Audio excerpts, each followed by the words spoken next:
pas que ça pouvait passer de cette façon-là. Du début jusqu'à la fin, la famille nous a reçus calmement. Entretien la mission bango chaque fois qu'on est vers bango, résolution normale.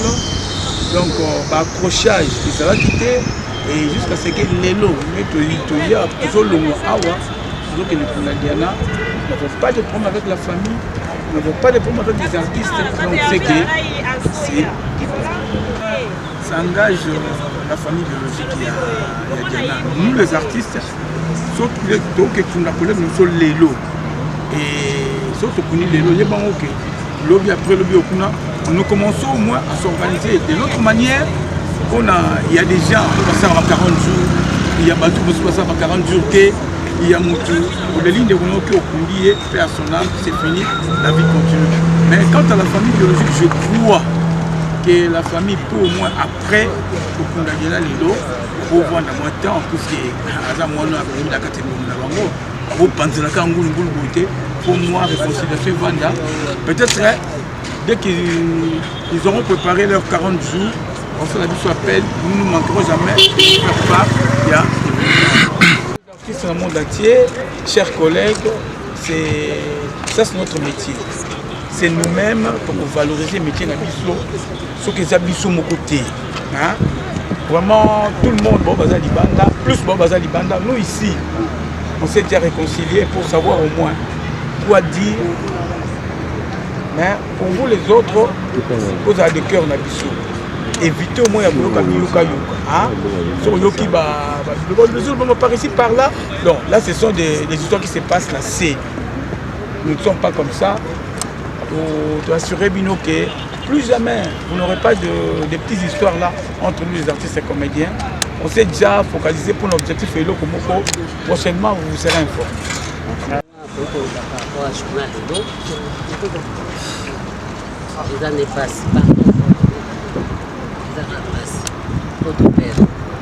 Donc, les lots de parce que tant qu'on passe à l'aide dans le monde, espoir des attaques. Il y a tout le monde dans notre gamin, mais les lots qui étaient Diana, dans la première souka, les qui étaient Kaboy, surtout, auto bano monika lem susu soto koti na ba CD na kusa kalo to bana ko tourner de to yeba ya na to ko maka ko question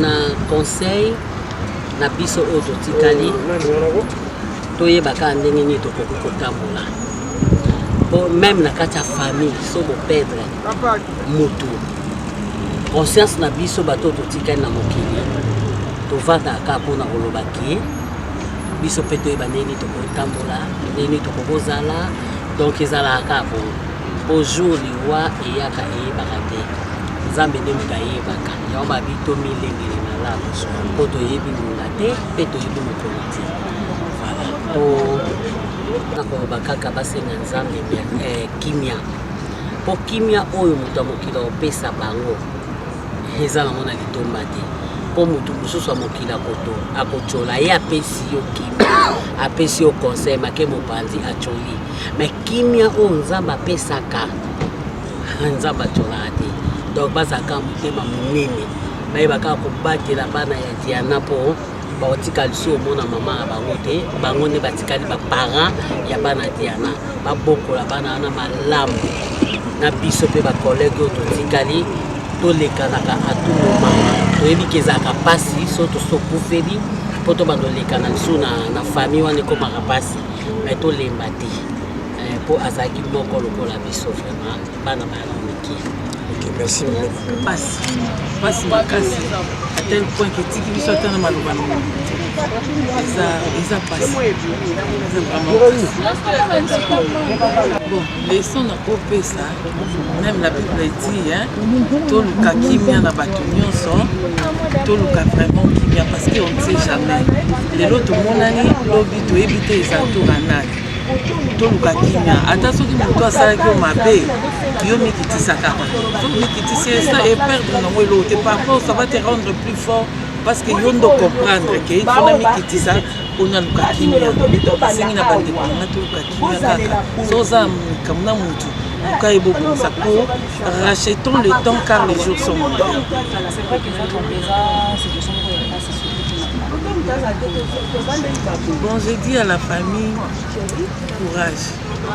Je sais que Diane était vraiment beaucoup pour la famille et disparition naïe et puis si passe ma casse maintenant c'est un courage peut être au bon de apprendre on va pas ça qui vient parce que tout on peut ça qui vient dans ma c'est ça kanza parce que batika n'a pas ma casse Musuma biso ni ba très ça katolo ka nous on a respecté alors vous savez c'est parce que tant que nous nous sommes ça va nous aussi parce que le médecin tant que tu vois que c'est un problème tu as circulation sans après rapidement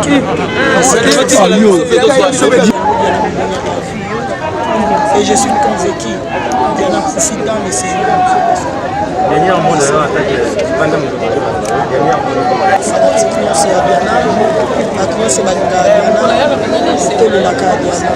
Parce que les gens ont sauté, mais l'artiste ne mérite jamais. Il aimerait traverser les airs, il a bien été dans la FNAE, il a battu la possession de l'Anae. Il y en a qui ont bien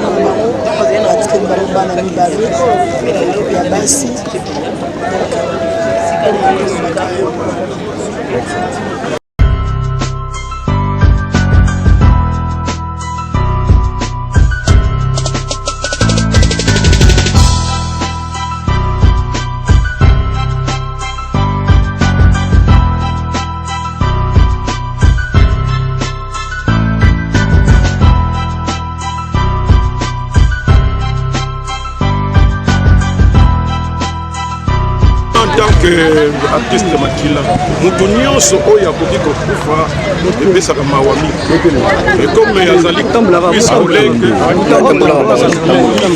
comme je dis oyo eza événement ya esengo te mpo tosala badéclaration eza nani problème ya mawa donc on a préparé le deuil sans problème na famille tout problème ezalaki te tout tolekisi bajour mpona koyokana kosala baprogramme maintenant lelo tozoya awa po tokende kopika ye voilà merci.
toza bon artiste. À l'exception, il n'y a aucune association. Si vous êtes pour nous, tozo kufa, tozo continuer ko kufa. Tozo sangana plus na mamatanga, mais tozo sangana pour nos projets. Donc, bon mekakotala, avec beaucoup de respect, Papa Masumu, ainsi que par organisation Nyonso, na bonde libino lokola leki, moana, un simple artiste. Ce qui tozo kuta na pour na mamatanga boy, ils a passe pour na art congolais. Donc ça passe pour les artistes congolais, surtout nous les artistes comédiens. Et on a saigné ceux qui bokoki commettre fin d'abord dans des autres topé dans la compréhension. Oh azapo na biso, ce qui veut dire aosunga biso artiste comédien. Oh azam musika na biso, ce qui azapo na biso artiste comédien. Peut-être ceux qui bino nyonso osaki organisé. Peut-être on a tout monde pour na ndeko na biso. Tozo kufa. Et que les artistes prennent aussi conscience que to kufa. Kolo, tozo ke ko rendre, tozo ke ko songisa.